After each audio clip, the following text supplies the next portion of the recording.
কোরআনকে আবার প্রশ্ন করা হলো, কোরআন বুঝতে পারলাম আপনি আল্লাহর হুকুমে দুনিয়ার মধ্যে আসছেন, তবে কার উপরে আসছেন?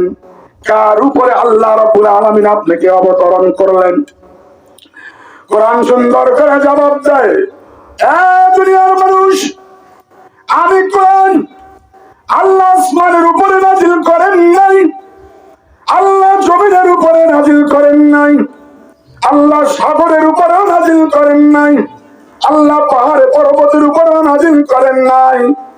তবে ও কোরআন কার উপরে আপনাকে নাজিল করলো আমরা জানতে চাই। জানতে চাই না? ইচ্ছা হয় না? কোরআন বলতেছে, দুনিয়ার মানুষ, আমাকে পাহাড়ের উপরে অবতরণ করেন নাই, আসমানের উপরও পাঠান নাই, জমিনের পারও পাঠান নাই, পাহাড় পর্বতের উপরে আমাকে কোরআনকে পাঠায় নাই। আল্লাহ রাব্বুল আলামিন আমি কোরআনকে পাঠিয়েছেন নুজিলা আলা মুহাম্মদ। আল্লাহু আকবার।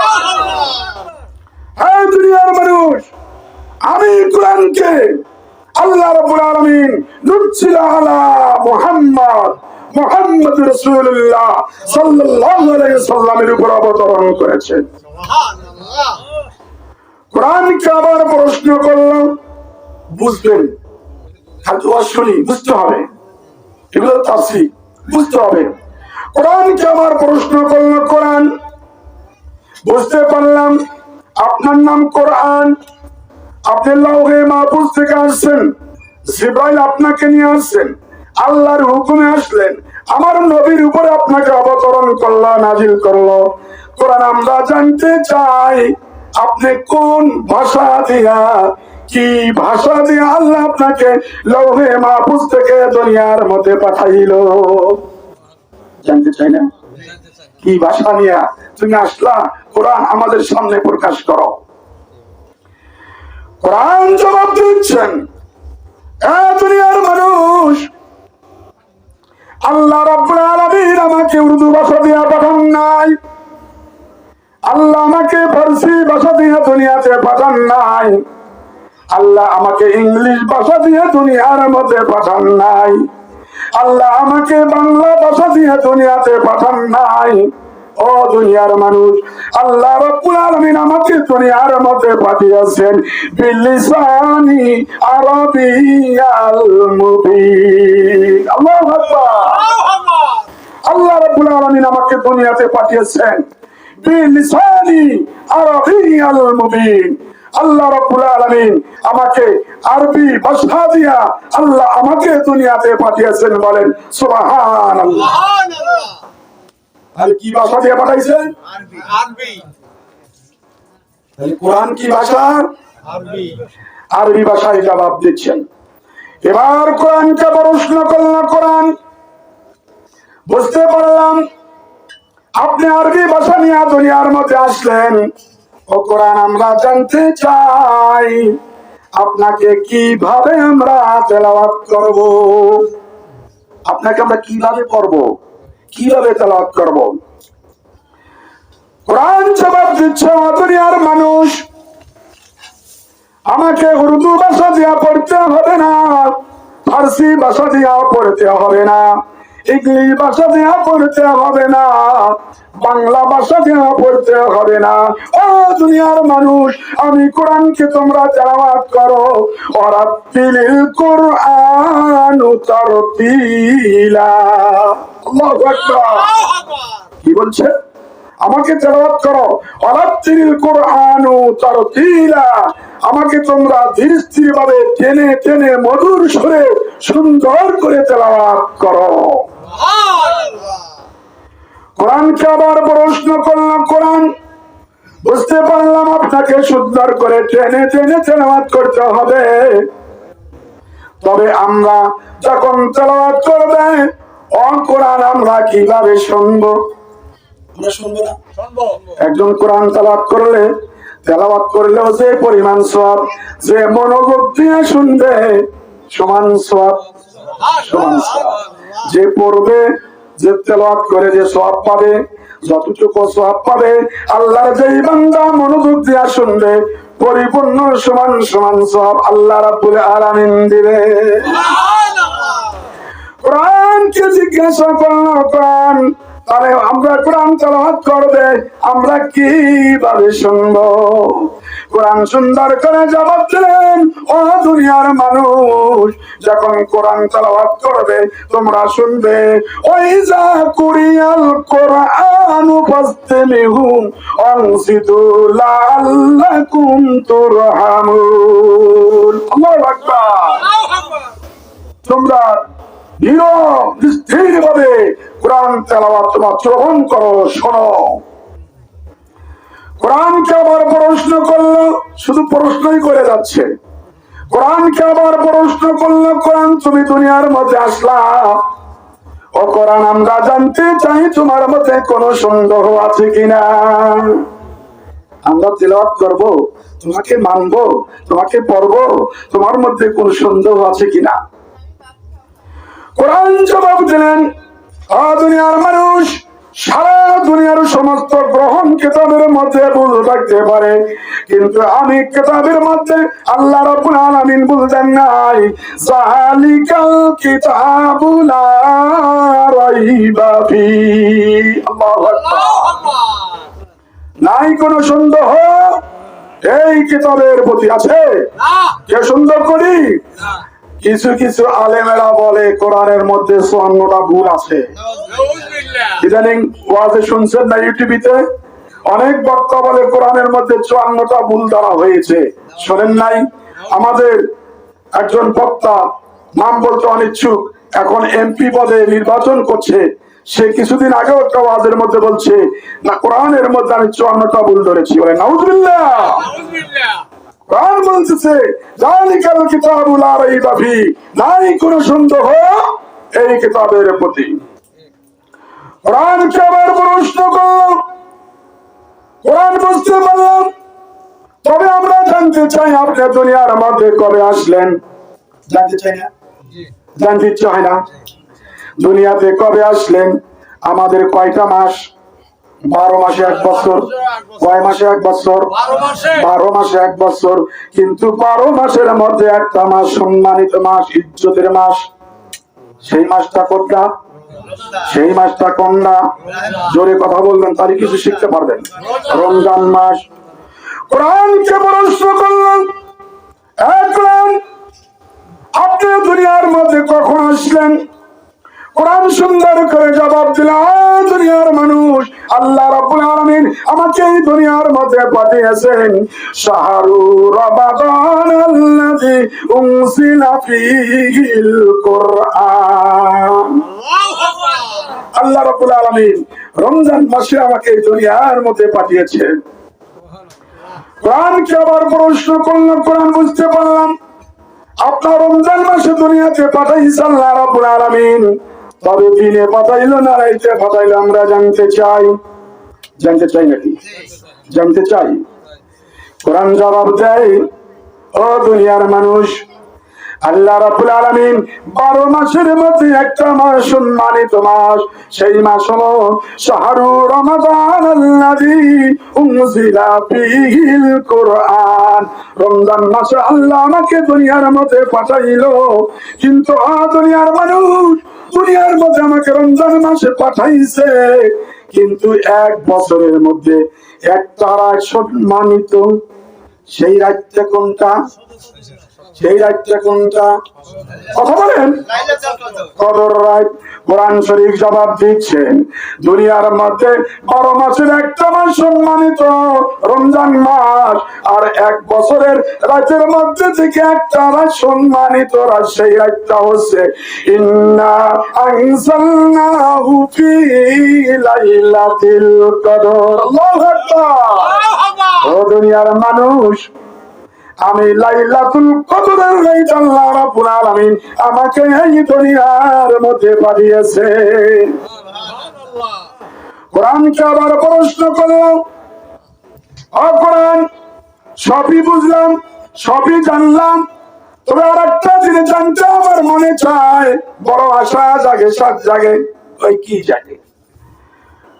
ভাইয়া কোরআন আমরা জানতে চাই, দুনিয়া তো আরো নবী আছে, আরো রসুল আছে, আসে নাই?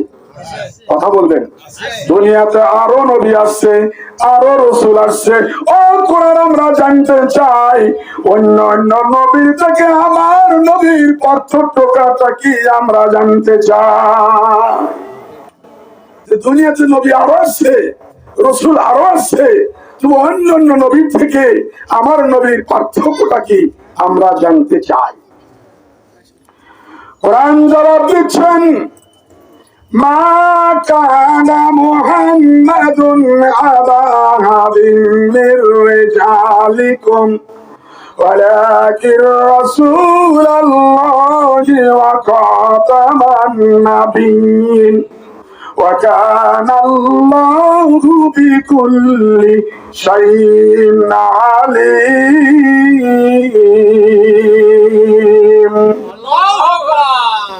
আমার নবী সর্বশ্রেষ্ঠ নবী, আমার নবীর পর আর কোন নবী আসবে না, দুনিয়াতে কোন নবীও হবে না। কাল কিয়ামতের ময়দানে নবী ছাড়া কেউ সুপারিশ করার ক্ষমতা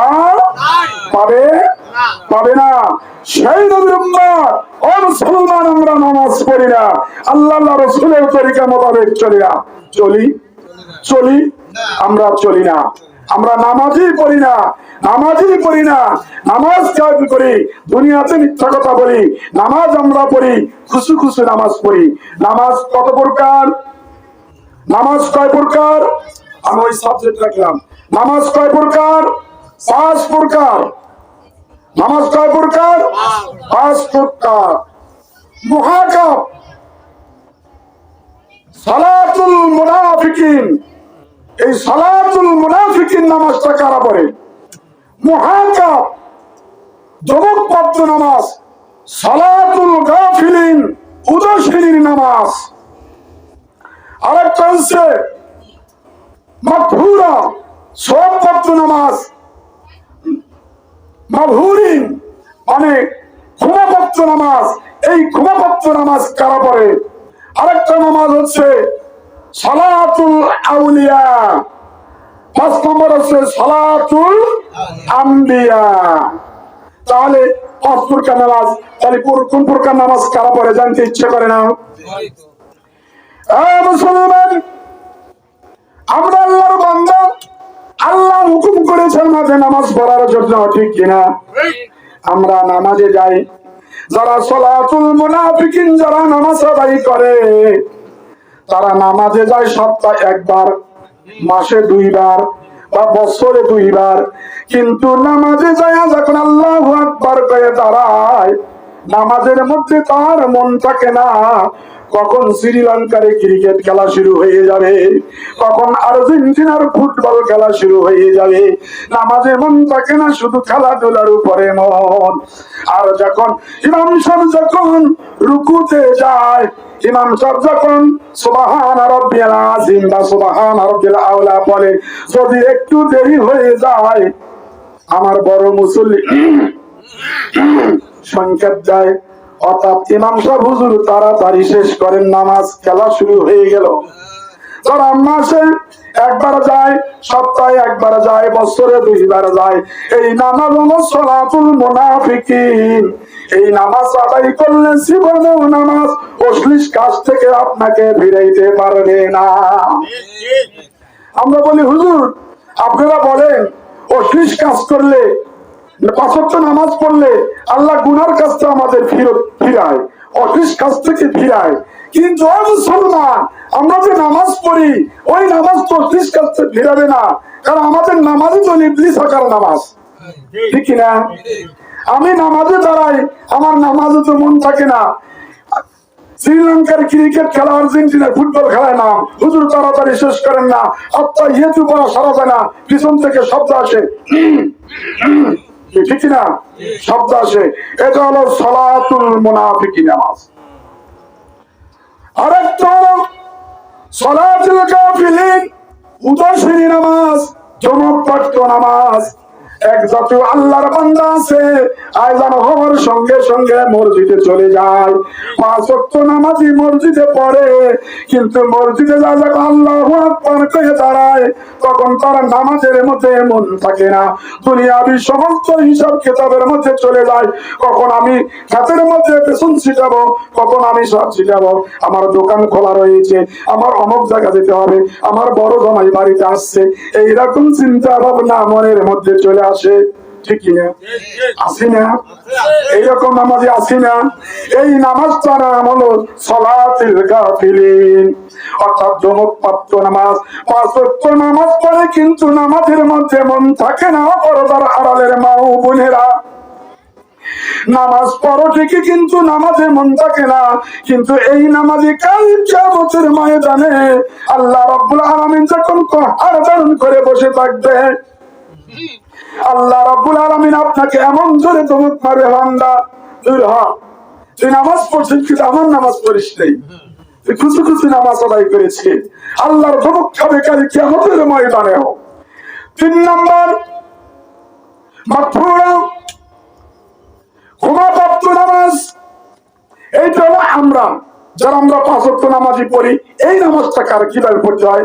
ও মুসলমান, আমরা মসজিদে নামাজে যখন ঢুকি, নামাজে ঢোকার পর ইমাম সাহেব যখন আল্লাহু আকবার বলেন হাত বাঁধলে, আমাদের কিছু সময় নামাজের মধ্যে মন থাকে, হঠাৎ করে মনটা আবার বাহিরে চলে যায়, আবার কিছুক্ষণ পর নামাজের মধ্যে চলে আসে। আসে না? আসে না? নামাজের বাহিরে মন চলে যায়, আবার মনটা ভিতরে চলে আসে।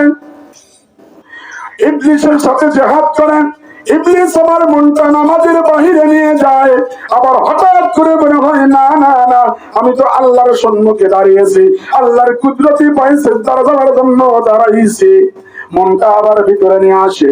এই জিহাদকারী নামাজ, ইবলিসের সাথে জিহাদ করে নামাজ পড়ায়, এই জিহাদের নাম হলো ক্ষমাপ্রাপ্ত নামাজ, মাগফুরা, ক্ষমাপ্রাপ্ত নামাজ। আল্লাহ রাব্বুল আলামিন বলে, এ ফেরেশতারা তোমরা সাক্ষী থাকো, আমার ওই বান্দা আমার ঘরের মধ্যে যায় নামাজ পড়ে, কিন্তু নামাজ থেকে মন বাহিরে নিয়ে যায় আমার ইবলিসে, আবার আমার বান্দা আমার ভয়ে আবার নামাজের মধ্যে মনটা নিয়ে আসে, ইবলিসের সাথে জিহাদ করে নামাজ পড়ে। ও ফেরেশতা সাক্ষী থাকো, আমার এই বান্দার নামাজ আমি আল্লাহ কবুল করে নিলাম, কবুল করে নিয়ে আমার এই বান্দাদের জীবনের সকল গুনাহ আমি আল্লাহ মাফ করে দিব। আল্লাহ সবপত্র নামাজ, সালাতুল আউলিয়া।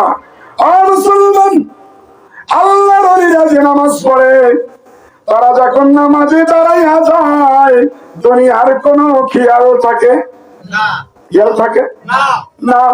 দেখবেন যখন আপনার পীর সাহেব পিছনে নামাজে দাঁড়ায় যাবেন, যখন আপনার পীরের পিছনে নামাজে দাঁড়াইয়া যাবেন, হুজুর যে সূরা কেরাত পড়েন না কেন মধুর মতো লাগে, হুজুর সূরা কেরাত তো শেষ হয় না, রুকু যায় না, তবু আপনার ক্লান্তি হয় না, কারণ আপনার আল্লাহর সাথে দিদার হচ্ছে। এটা হলো সালাতুল আউলিয়া, ওলিদের নামাজ। ওলিদের নামাজ আল্লাহ রাব্বুল আলামিন এই নামাজে আসমান থেকে সওয়াবের দরজা খুলে দেয়, বলে হে আমার ফেরেশতারা, আমার ওলি নামাজে দাঁড়িয়েছে, আসমান থেকে সওয়াবের দরজা খুলে দাও, ততক্ষণ পর্যন্ত নামাজ পড়বে, বৃষ্টি নাই আপনার প্রতি, রহমত বর্ষিত হয়ে থাকবে। সুবহানাল্লাহ। সালাতুল আম্বিয়া, এই নামাজটা কি? সালাতুল আম্বিয়া, আল্লাহর নবীরা নামাজ পড়ে মাগফুরা, আল্লাহর নৈকট্য লাভের জন্য নামাজ পড়েন। কারা? আল্লাহর নবীরা। আল্লাহর নৈকট্যের জন্য নামাজ পড়ে। আল্লাহর নবীরা যখন নামাজে দাঁড়িয়ে যায়, আল্লাহু আকবার। ও মুসলমানেরা, দুনিয়ার কোনো খেয়াল থাকে না, দুনিয়ার কারো কথা মনে থাকে না, কোথায় আমার ছেলে, কোথায় সন্তান, কোথায় ছেলে মেয়ে, বাপ মা, স্ত্রী পুত্র, কোনো কিছুই স্মরণ নাই, শুধু স্মরণ আল্লাহর সাথে দিদার, আল্লাহর সাথে সাক্ষাৎ। কার সাথে সাক্ষাৎ? আল্লাহর সাথে সাক্ষাৎ আউলিয়ারা। এটা হলো সালাতুল আউলিয়া। এই নামাজটা হলো কার নামাজ? আল্লাহর নবীদের নামাজ। নামাজ কয় প্রকার গেল? নামাজ। তাহলে আমরা কি এইভাবে নামাজ পড়বো? এইভাবে নামাজ পড়বো? আমরা তো নামাজ পড়ি মরা মরা নামাজ, কিন্তু জিন্দা নামাজ পড়তে হবে, জিন্দা নামাজ আদায় করতে হবে। সেই জিন্দা নামাজ তো আমরা কিভাবে পড়বো, কিভাবে পড়বো একটু শুনি। মুসলমানেরা, আমরা তো এতদিন নামাজ পড়ি, কিন্তু যখন নামাজে দাঁড়িয়ে যাই